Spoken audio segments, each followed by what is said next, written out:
Price lord. ಕರ್ತನಲ್ಲಿ ನನ್ನ ಆತ್ಮೀಯ ಸ್ನೇಹಿತರೆ, ಇಂದು ನಾವೆಲ್ಲರೂ ಧ್ಯಾನಿಸುವಂಥ ದೇವರ ವಾಕ್ಯ ಸಂದೇಶ ಮಾರ್ಕನ ಸುವಾರ್ತೆ 1ನೇ ಅಧ್ಯಾಯದಲ್ಲಿ 2ನೇ ವಾಕ್ಯವನ್ನು ಕುರಿತು ಕರ್ತನ್ ಮಾತಾಡ್ತಾ ಇದ್ದಾರೆ. ಪ್ರಿಯರೇ, ಈಗೋ ನಾನು ನನ್ನ ದೂತನನ್ನು ನಿನ್ನ ಮುಂದೆ ಕಳಿಸುತ್ತೇನೆ, ನೀನು ಹೋಗುವ ದಾರಿಯನ್ನು ಅವನು ನಿನ್ನ ಮುಂದೆ ಸರಿ ಮಾಡುವನು.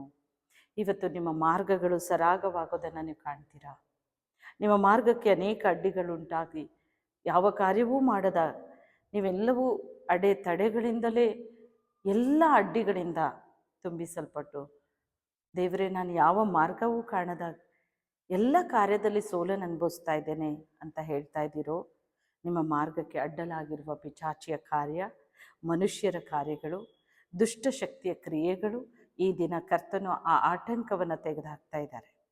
ದೇವರು ಹೇಳ್ತಾ ಇದ್ದಾರೆ, ಪ್ರಿಯರೇ, ನಿನ್ನ ಮುಂದೆ ನನ್ನ ದೂತರನ್ನು ಕಳಿಸ್ತೇನೆ, ನೀನು ಹೋಗುವಂಥ ದಾರಿಯನ್ನು ಅವರು ನಿನ್ನ ಮುಂದೆ ಸರಿ ಮಾಡ್ತಾ ಹೋಗ್ತಾ ಇದ್ದಾರೆ.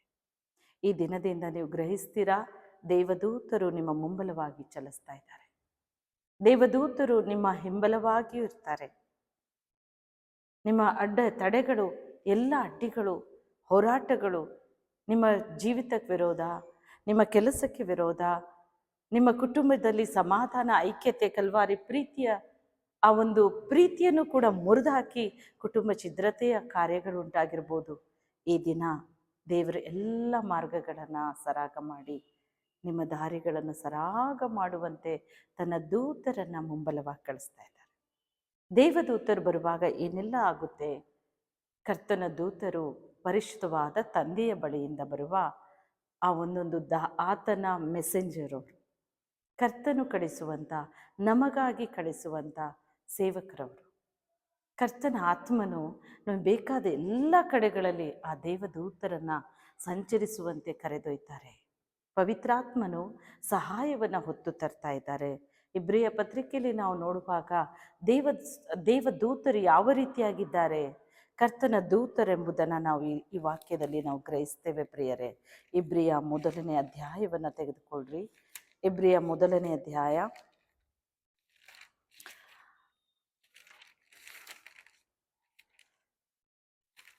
ಪ್ರಿಯರೇ, ಆ ವಾಗ್ದಾನದಲ್ಲಿ ಕರ್ತನ ಹೇಳ್ತಾ ಇದ್ದಾರೆ 7ನೇ ವಾಕ್ಯದಲ್ಲಿ, ದೇವರು ತನ್ನ ದೂತನನ್ನ ಗಾಳಿಯನ್ನಾಗಿಯೂ ತನ್ನ ಸೇವಕರನ್ನ ಅಗ್ನಿ ಜ್ವಾಲೆಯನ್ನಾಗಿಯೂ ಮಾಡಿದ್ದಾನೆ. ದೇವದೂತರು ಒಂದು ಗಾಳಿಯಾಗಿ ಸಂಚರಿಸ್ತಾರೆ ಎಂಬುದಾಗಿ ಸತ್ಯವೇದ ನಾವು ನೋಡ್ತೇವೆ. ದೇವದೂತರು ಇಳಿದು ಬರುವಾಗ ಆ ಮಾರ್ಗದಲ್ಲಿ ಎಲ್ಲ ಆತಂಕಗಳನ್ನು ತೆಗೆದುಹಾಕಿ ನಮಗೆ ಮಾರ್ಗ ಸರಾಗ ಮಾಡಿಕೊಡ್ತಾ ಇದ್ದಾರೆ. ಅವರ ವೇಗ ಹೇಗಿರುತ್ತೆ? ನನ್ನ ದೂತರು ಗಾಳಿಯೋ ಎಂಬಾತೆ, ದೇವದೂತನನ್ನ ಗಾಳಿಯಾಗಿ ಇರ್ತಾರೆ. ಶೀಘ್ರವಾಗಿ ಬರುವಂಥವರು, ವೇಗವಾಗಿ ಸಂಚರಿಸುವವರು ದೇವದೂತರು. ಅವರ ನಮ್ಮ ಮಾರ್ಗಗಳನ್ನು ಸರಾಗ ಮಾಡ್ತಾ ಹೋಗ್ತಾರೆ. ಎಲ್ಲಿಂದ ದೇವರು ಕರ್ತನು ಪರಲೋಕದಿಂದ, ಪರಿಶುದ್ಧ ಲೋಕದಿಂದ ದೇವದೂತರನ್ನು ನಮ್ಮ ಕಾರ್ಯಗಳಿಗಾಗಿ ಕಳಿಸುವಾಗ ಆ ದೇವದೂತರು ಮುಂಬಲವಾಗಿ ಚಲಿಸಿ ನಿನ್ನ ಮಾರ್ಗಕ್ಕೆ ಅಡ್ಡಲಾಗಿರುವ ಎಲ್ಲ ಅಡ್ಡಿಗಳನ್ನು ತೆಗೆದುಹಾಕಿ ಮಾರ್ಗ ಸರಾಗ ಮಾಡ್ತಾ ಇದ್ದಾರೆ. ಒಂದು ವೇಳೆ ದುಷ್ಟಶಕ್ತಿಯ ಪೀಡನೆ ಇದೆಯಾ? ನಿಮ್ಮ ಕೆಲಸದಲ್ಲಿ ಅಡ್ಡಿಯನ್ನುಂಟು ಮಾಡಲು ಅನೇಕ ದುಷ್ಟಶಕ್ತಿಗಳು ಕಾರ್ಯ ಮಾಡ್ತಾ ಇದ್ದೀರಾ? ಮಾಡ್ತಾ ಇರುವಂಥ ದುಷ್ಟ ಕಾರ್ಯಗಳನ್ನು ಲಯ ಮಾಡ್ತಾ ಇದ್ದಾರೆ ಸಪ. ಹಾಗೆ ಮಾಟ ಮಂತ್ರ ಶಕ್ತಿಗಳ ಕ್ರಿಯೆ ನಡೀತಾ ಇದೆಯಾ? ಪರಿಶುದ್ಧಾತ್ಮ ದೇವರು ಈ ದಿನ ತನ್ನ ದೂತನನ್ನು ಕಳಿಸ್ತಾ ಇದ್ದಾರೆ. ಎಲ್ಲ ಆತಂಕಗಳು ತೆಗೆದುಹಾಕ್ತಾ ಇದ್ದಾರೆ. ನಿಮ್ಮ ದಾರಿಗೆ ಅಡ್ಡಲಾಗಿರುವಂಥ ಎಲ್ಲ ಅಡೆತಡೆಗಳಿಂದ ಮುರಿಯಲ್ಪಟ್ಟು ನಿಮ್ಮ ಕಾರ್ಯಗಳು ಸಫಲ ಆಗ್ತಾ ಇದೆ. ನೀವು ಅಭಿವೃದ್ಧಿ ಆಗ್ತಾ ಇದೆ. ನೀವು ಆಶೀರ್ವಾದ ಹೊಂದ್ತಾ ಇದ್ದೀರಿ. ಪ್ರಾರ್ಥನೆಯೊಂದಿಗೆ ಬೇಡ್ಕೊಳ್ಳೋಣ. ಪ್ರೀತಿಯುಳ್ಳ ತಂದೆಯೇ, ಸ್ವಾಮಿ, ಈ ದಿನ ನನ್ನೊಂದಿಗೆ ಸೇರಿ ಯಾರ್ಯಾರು ಪ್ರಾರ್ಥಿಸ್ತಾ ಇದ್ದಾರಪ್ಪ ತಂದೆಯೇ, ಅವರ ಮಾರ್ಗಗಳಲ್ಲಿ ಅನೇಕ ಆತಂಕಗಳಿದೆ, ಅವರ ಮಾರ್ಗಗಳೇ ಅನೇಕ ಅಡೆತಡೆಗಳಿದೆ ಸ್ವಾಮಿ. ಅವರ ಮಾರ್ಗದಲ್ಲಿ ದೇವರೇ ಯಾವುದೇ ಆದಂಥ ಸ್ವಾಮಿ ಸರಾಗವಿಲ್ಲದೆ ಅನೇಕ ಮನುಷ್ಯರ ಅಡ್ಡಿಗಳುಂಟಾಗಿದೆ. ದೇವರಾತ್ಮನೇ, ಈಗಲೇ ನೀವು ಮುಂಬಲವಾಗಿ ನಿನ್ನ ದೂತರನ್ನು ಕಳಿಸು ಸ್ವಾಮಿ. ನನ್ನ ದೂತನನ್ನು ಈಗೋ ನಿನ್ನ ಮುಂದೆ ಕಳಿಸುವೆನು.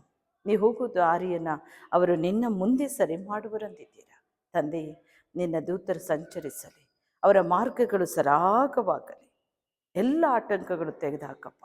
ಇಂದಿನಿಂದ ಅವರ ಅಭಿವೃದ್ಧಿ, ಆಶೀರ್ವಾದ ತುಂಬಿ ಹೊರಸೂಸುವಂತೆ ಸ್ವಾಮಿ ಅವರ ಮೇಲೆ ಇಳಿಯಲಿ. ಏಸಯ್ಯ, ಆಶೀರ್ವದಿಸುವಪ್ಪ. ಒಬ್ಬೊಬ್ಬರ ಮೇಲೂ ನೀನು ಹಸ್ತ ಇಟ್ಟು ಈಗಲೇ ಬಿಡುಗಡೆ ಕೊಡುತ್ತಾ ಇರುವುದು ಸ್ತೋತ್ರ. ಅವರ ಮಾರ್ಗ ಸರಾಗ ಮಾಡ್ತಾ ಇದ್ದೀರಾ. ಒಂದನೇಪ್ಪ, ನಿನ್ನ ನಾಮ ಅಲ್ಲಿ ಮಹಿಮೆ ಆಗಲಿ. ಅವ್ರು ಏನೇನು ಬೇಡಿಕೊಳ್ಳುತ್ತಿದ್ದಾರೋ ಎಲ್ಲ ಹೊಂದಿಕೊಳ್ಳಲಿ. ಇಂದಿನಿಂದ ಅವರ ಮಾರ್ಗಗಳೆಲ್ಲ ಸರಾಗ ಮಾಡು ಸ್ವಾಮಿ, ಯೇಸುವಿನ ನಾಮದಲ್ಲಿ ಆಮೆನ್.